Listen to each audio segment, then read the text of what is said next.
5 باب، مش كل الأبواب بتتفتح، بس كل باب وراه حكاية. الرجل الذي أبكى خليفة بكلمة.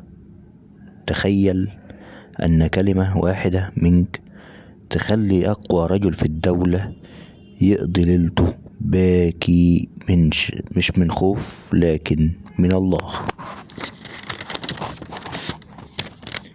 في زمن كانت فيه الكلمة ممكن ترفع إنسان أو تقتله.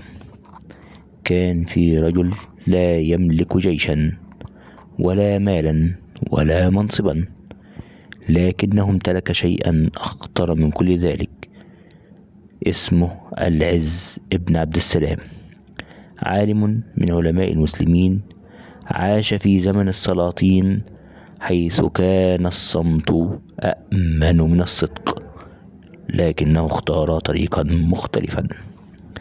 وفي يوم من الأيام دخل العز على السلطان، والناس من حوله لا يجرؤون حتى على النظر في عينيه. سلطان بيده الحكم والسجن والقتل.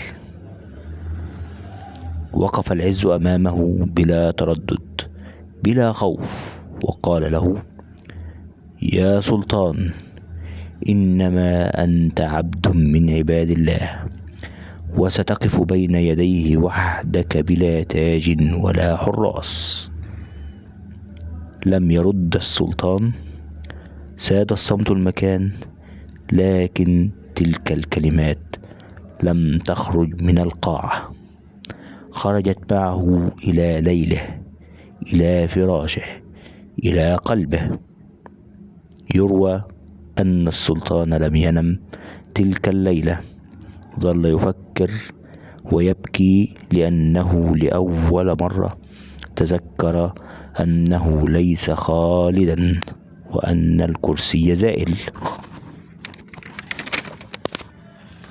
العز لم يصرخ ولم يهن ولم يحمل سيفا، فقط قال الحق في الوقت الذي صمت فيه الجميع.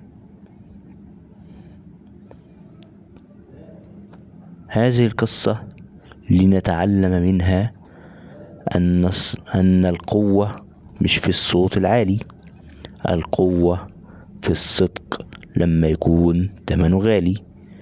دلوقتي لو كنت مكان العز بن عبد السلام، كنت هتقول الكلمة ولا تختار الصمت؟ ودي كانت حكاية من حكايات غيرت التاريخ. استنوا القصة الجاية من 5 باب.